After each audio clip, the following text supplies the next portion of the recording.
Guys, आप सभी से एक रिक्वेस्ट है, प्लीज चैनल को सब्सक्राइब कर लें, वीडियो को लाइक करें, शेयर करें और सब्सक्राइब करने के बाद बेल आइकन को प्रेस करके ऑन कर लें, जिससे हमारे चैनल का नोटिफिकेशन ऑन हो जाएगा। हम कोई भी न्यू वीडियो अपलोड करेंगे तो आपको उसका नोटिफिकेशन चला जाएगा। प्लीज गाइस, चैनल को सब्सक्राइब करें और लोगों को शेयर करें। Thank you. Hello guys, welcome back to my YouTube channel. मैं हूं डॉक्टर शेख रहमान। आज का हमारा टॉपिक है डेक्सोना इंजेक्शन। इसका कंटेंट है डेक्सामेथासोन सोडियम फॉस्फेट। आज हम इस इंजेक्शन की यूजेस के बारे में बात करेंगे, इसके डेली डोजेस के बारे में बात करेंगे और इसकी मैकेनिज्म के बारे में, और इस इंजेक्शन को देने के बाद क्या क्या साइड इफेक्ट देखने को मिल सकते हैं उन सब के बारे में डिस्कस करेंगे, और इसके कॉन्ट्राइंडिकेशन की ये किस पेशेंट को हम डेक्सामेथासोन इंजेक्शन नहीं दे सकते हैं।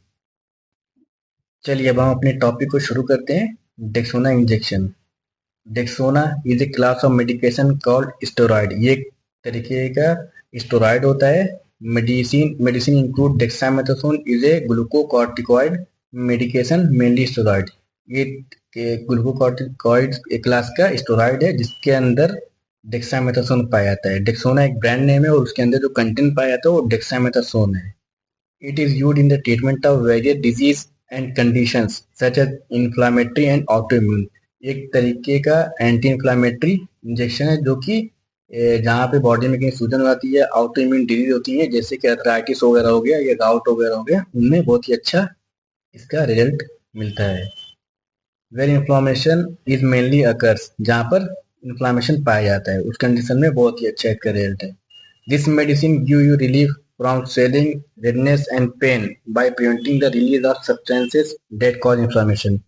ये एक तरीके का इंजेक्शन है जो कहीं अगर बॉडी में स्वेलिंग हो गई है, रेडनेस हो गया या कहीं पे पेन हो रहा है बॉडी में, तो उसको प्रिवेंट करता है और जो सब्सटेंस जो रिलीज करते हैं पेन या स्वेलिंग जिसकी वजह से होता है उनको सप्रेस करता है और इन्फ्लामेशन को रोकता है।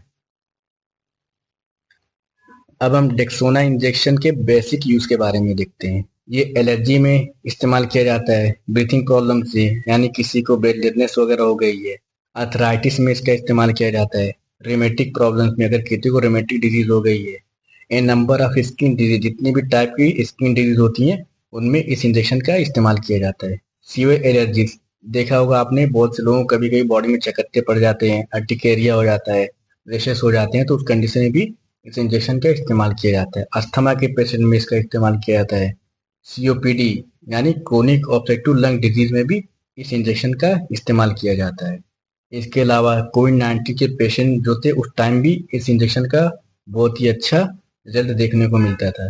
ब्रेन स्वेलिंग यानी कि ब्रेन में कभी सूजन हो जाना, जैसे कि इंसेफ्लाइटिस हो गया, मेनिंजाइटिस वगैरह, इन समय भी इस इंजेक्शन का इस्तेमाल किया जाता है। आई पेन, कभी आंखों में स्वेलिंग हो जाती है, स्टाई हो जाता है, पेन करता है, तो उस कंडीशन में भी इस इंजेक्शन का इस्तेमाल किया जाता है। इन्फेक्शन एनी टाइप, किसी भी टाइप का इंजेक्शन इन्फेक्शन अगर बॉडी में हो गया है तो इस इंजेक्शन का इस्तेमाल किया जाता है। Along with antibiotics in tuberculosis, tuberculosis में भी इस इंजेक्शन का और दूसरी एंटीबायोटिक के साथ इस्तेमाल किया जाता है। अब हम बात करेंगे डेक्सोना इंजेक्शन के इंडिकेशन के बारे में कि ये किस किस कंडीशन में इसका इस्तेमाल किया जाता है। एलर्जिक स्टेट्स में, डर्मेटोलॉजिक डिजीज, कोई अगर डर्मेटोलॉजिक डिजीज होती है उसमें इसका इस्तेमाल किया जाता है। एंडोक्राइन डिसऑर्डर किसी को हो गया तो उस कंडीशन में भी इंजेक्शन डेक्सामेथासोन का इस्तेमाल किया जाता है।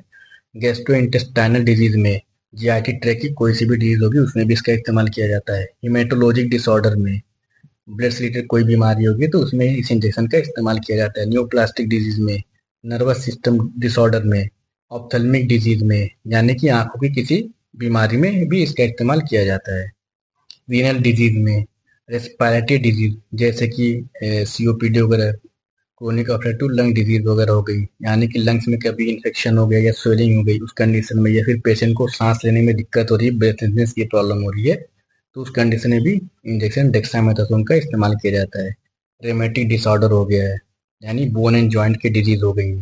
This medicine have a number of indications and use to treat this all medical condition. ये बहुत सारे मेडिकल रिलेटेड जितनी भी डिजीज होती हैं, बहुत सारी डिजीज में इस इंजेक्शन का इस्तेमाल किया जाता है। अब हम देखते हैं कि इस इंजेक्शन का पर डे डोज क्या होता है। Time and duration of medication should be once daily यानी ओडी फॉर 7 to 10 डेज। इस इंजेक्शन को हम 24 घंटे में सिर्फ एक ही बार दे सकते हैं और 7 से 10 दिन के लिए से। The initial doses varies from 0.75 to 9 mg a day depending upon the disease being treated. यानी कि इस इंजेक्शन का जो लोअर और हायर डोज होता है 0.75 से लेकर 9 mg तक पर डे का होता है। हम इस डोज के बीच में इस इंजेक्शन को दे सकते हैं। Usually treatment start with lower dose. हम कोशिश करेंगे कि जो इस इंजेक्शन का डोज हो लोअर डोज से ही पेशेंट को देंगे कैलकुलेट करके। Daily safe dose should be 6 mg of dexamethasone. जो इस इंजेक्शन का सेफ डोज हो 6 mg पर डे है। Maximum dose 9 mg per day. Lower dose 6 mg और मैक्सिमम हम ज़्यादा से ज़्यादा एक दिन में दे सकते हैं कितना 9 mg तक दे सकते हैं। और इसका जो एडमिनिस्ट्रेशन ऑफ रूट जो होता है हम किस रूट से इसको देंगे तो आईवी और आईएम दोनों दिया जाता है। आईएम भी देते हैं और आईवी भी देते हैं। कभी कभी ऐसा देखा गया कि जैसे अभी डेंगू टाइफाइड मलेरिया का सीजन चल रहा है इस टाइम फीवर भी चिल्स होता है यानी कि पेशेंट को फीवर भी आता है और उसको चिल्स यानी रायगर भी आता है। तो उस कंडीशन में इस इंजेक्शन को 4 mg NS 100 ml की बॉटल में स्लोली 20 to 30 मिनट में दे देंगे तो उसको शिवरिंग बंद हो जाती है।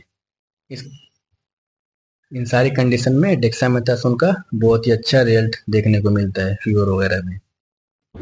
जैसा कि हम सभी जानते हैं कि हर मेडिसिन का हर इंजेक्शन का कुछ ना कुछ साइड इफेक्ट्स होते हैं। तो इसी तरीके से डेक्सोना इंजेक्शन के भी कुछ साइड इफेक्ट देखने को मिल सकते हैं इसके लगाने के बाद। जैसे कि फेस वगैरह पे एक्ने आ सकता है, इंसोम्निया यानी नींद की दिक्कत हो सकती है, पेशेंट को नींद नहीं आएगी, वर्टाइगो उसको चक्कर की शिकायत हो सकती है, उसका वेट गेन हो सकता है, उसको इलेक्ट्रोलाइट इम्बैलेंस यानी सोडियम पोटेशियम क्लोराइड जो होता है उसका इम्बैलेंस हो सकता है, फ्लक्चुएशन हो सकता है उसमें पाया जा सकता है। न्यूरोलॉजिकल डिसऑर्डर हो सकता है, मेंस्ट्रुअल डिसऑर्डर हो सकता है यानी कि जो पीरियड मेंसेस आते हैं वो भी इरेगुलर हो सकते हैं। इम्पेयर्ड स्किन हीलिंग हो सकती है, डिप्रेशन हो सकता है, उसको हाइपरटेंशन, उसका बीपी स्पाइक कर सकता है, बढ़ सकता है, ग्लूकोमा हो सकता है, एबनॉर्मल हेयर ग्रोथ हो सकते हैं, बोन एंड मसल और जॉइंट पेन हो सकते हैं, गैस्ट्रो इंटेस्टाइनल डिसऑर्डर हो सकते हैं यानी जीआईटी ट्रैक्ट के डिसऑर्डर हो सकते हैं, पेशेंट को एब्डोमिनल पेन हो सकता है, लूज मोशन वगैरह स्टार्ट हो सकते हैं। इंक्रीज एपेटाइट, पेशेंट को बहुत ज़्यादा रैपिडली भूख लगने शुरू हो जाएगी। स्किन डिसऑर्डर हो सकते हैं, उसकी बॉडी में कुछ स्किन रैशेस वगैरह या इचिंग वगैरह का एहसास हो सकता है इस इंजेक्शन को देने के बाद। इस इंजेक्शन के कुछ काउंटर इंडिकेशन है कि ये इंजेक्शन किस किस पेशेंट को नहीं दे सकते हैं और किस पर्सन को नहीं दे सकते हैं। चलिए बात करते हैं। Unsafe to use during pregnancy, ये इंजेक्शन प्रेग्नेंट लेडी को नहीं दे सकते हैं क्योंकि ये इंजेक्शन अनसेफ माना गया है। Dexona injection should be used with caution in patients with kidney disease. Dexona injection ये किडनी डिजीज पेशेंट को नहीं दे सकते, उसका बहुत ही ख्याल रखना पड़ता है कि अगर कोई पेशेंट उसको किडनी रिलेटेड है तो ये कंडीशन में ये इंजेक्शन नहीं देंगे।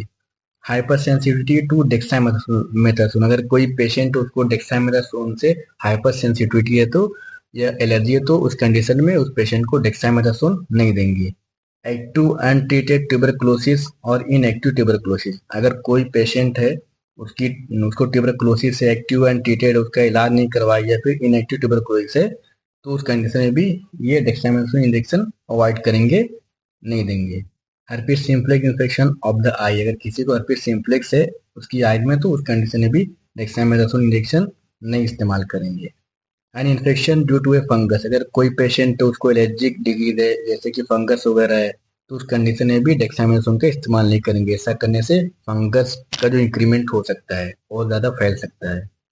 एक condition with low thyroid hormone, अगर कोई पेशेंट है अगर उसका थायराइड लेवल जो है थायराइड हार्मोन कम है तो उस कंडीशन में भी डेक्सामेथासोन इंजेक्शन का इस्तेमाल नहीं करेंगे।